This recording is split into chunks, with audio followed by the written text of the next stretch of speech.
100 years ago, long before television and mass tourism, there was only one way to see the world. Huge fairs were staged in every great city, bringing the world to the public. From Italian gondolas to African elephants. But it wasn't just animals and objects that were exhibited. Live human beings were put on display. These were human zoos.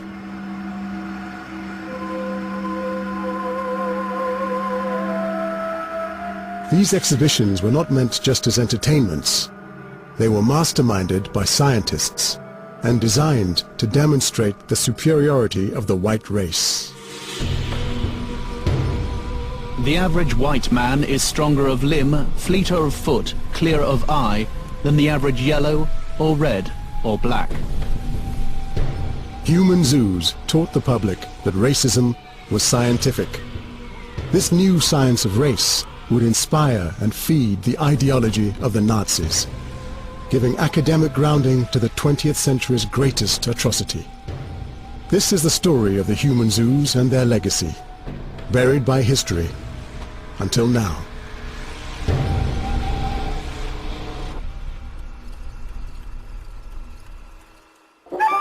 Almost nothing is known about the people who were put in human zoos, but one man's story can be pieced together. His name was Ota Benga. He was a pygmy from the Congo. Ota Benga would pass through the hands of 4 of America's leading scientists: the anthropologist William McGee, the zoologist William Temple Hornaday, and Madison Grant, America's greatest racist and the author of Hitler's favorite book.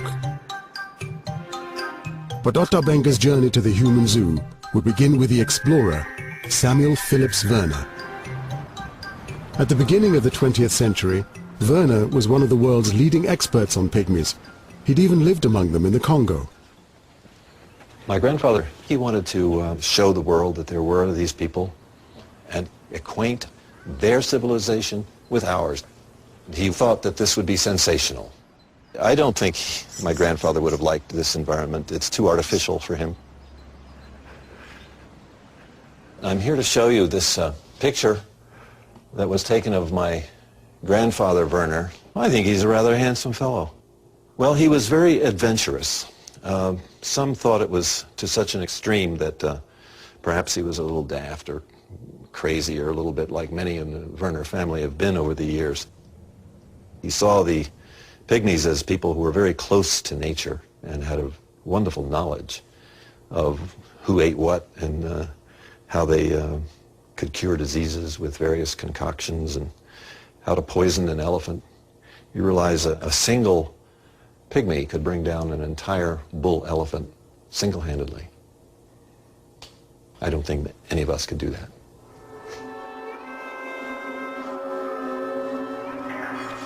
In 1903, Werner got his chance to show pygmies to the world. I don't think it's in there now. I think it's in here. An anthropologist offered to pay him to bring pygmies to America. If he pulled off the feat, it could catapult Werner into the A-list of famous explorers, next to Stanley and Livingstone. But first, he had to meet his employer's list of demands. Yeah, here we go.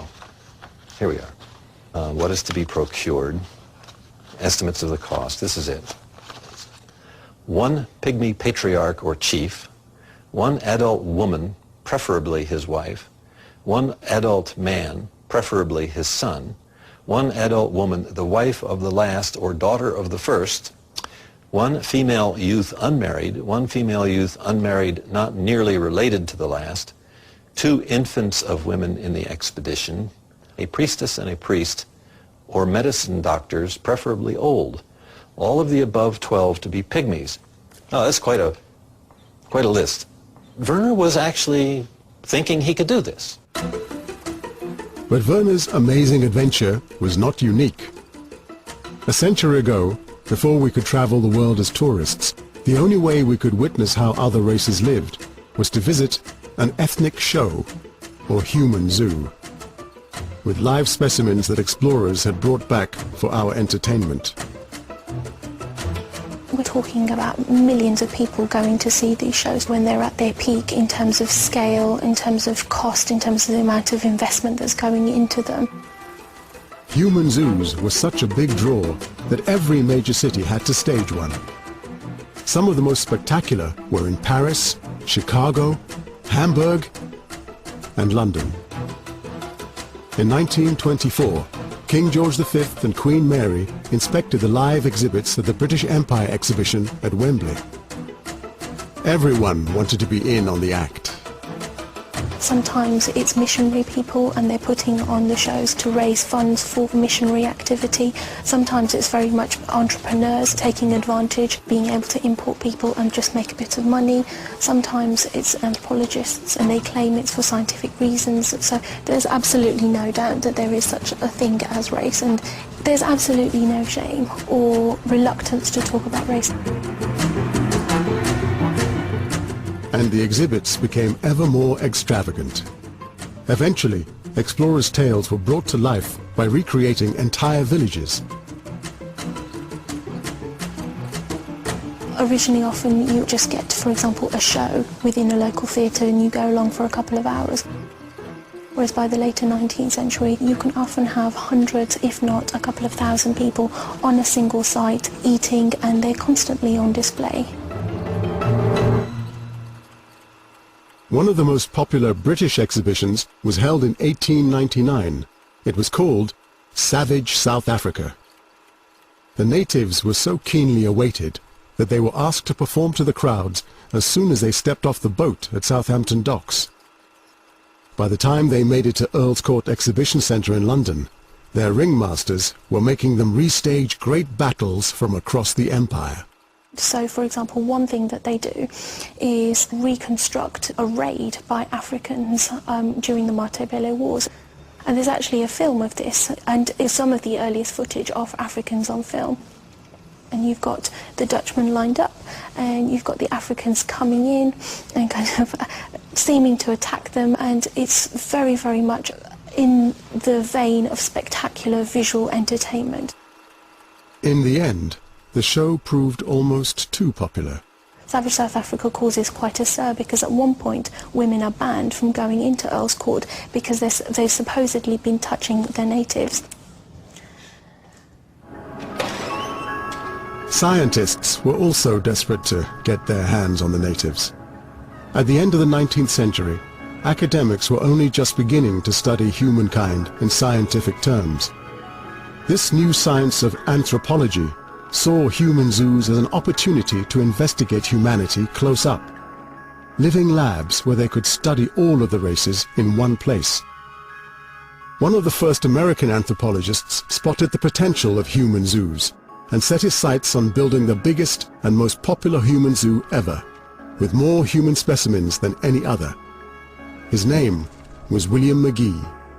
McGee always had to do everything bigger, more showy, and just in your face, I am the best.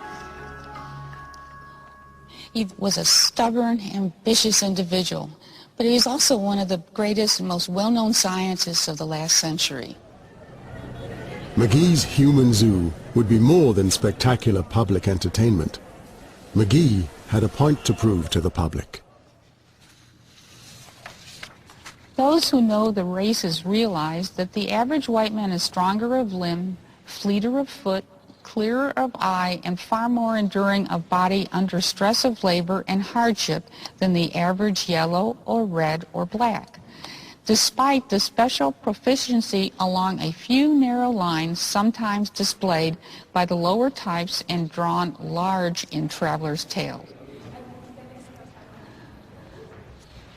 What he wanted to do in St. Louis was show people how human beings had developed and how human cultures and races had developed. He decided to bring the extreme. He wanted to get the tallest people in the world, and he thought they were people from Patagonia, which is down at the tip of South America, okay? Since there was the tallest people in the world, he wanted the smallest people in the world. So he went over, he sent an expedition over to the Belgian Congo in that area to get pygmies. He wanted the Ainu, who were up in this island north of Japan, supposedly the hairiest people in the world. He also wanted what he considered the most primitive American Indian group, which was the Cocopah in Mexico. McGee wanted the Eskimo, people from South Africa. Logistically, it was a nightmare. The biggest nightmare belonged to McGee's special agent, the explorer and pygmy expert Samuel Phillips Werner. To bring back pygmies for McGee, he had to embark on a daredevil trip into the heart of Africa. He was just excited by every bit of it. He was that kind of a guy. If you told him that a place was dangerous, he'd say, I want to go there. I have here an old map showing the world as it was at the time my grandfather made his voyages to Africa. My grandfather got on board a ship in New York, first went to London, and then all the way down the European coast and around Africa to the Congo River. And he made his way up the Congo River with steamers as far as it would go. But once he arrived at the area where the great waterfalls were, he had to hire a crew of natives to take everything by hand up thousands of feet of waterfall country. Now he had to encounter crocodiles and hippopotamuses that would upset the boats, and some of the areas in the river, they had great whirlpools that would, if you fell into them or your boat went into them, you would completely drown and you'd be thrown out on the side of a cliff somewhere. He did actually get malaria, but he swore to the end of his days that he got that in the swamps of South Carolina, not in Africa. But Werner's adventures would change the way the Western world saw race forever.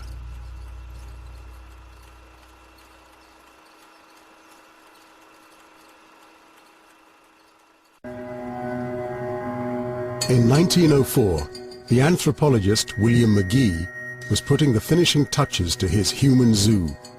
It was designed to be one of the largest scientific experiments ever undertaken. But before it had even begun, McGee was sure of the conclusion. It was designed to prove to the public that there was a hierarchy of races, with the white man at the top and everyone else beneath.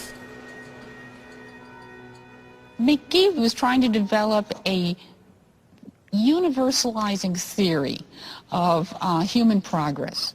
And what he always did, and he always considered, like many other people at the time, was that no matter what you chose and what categories you used, whites were always, by definition, by default, better.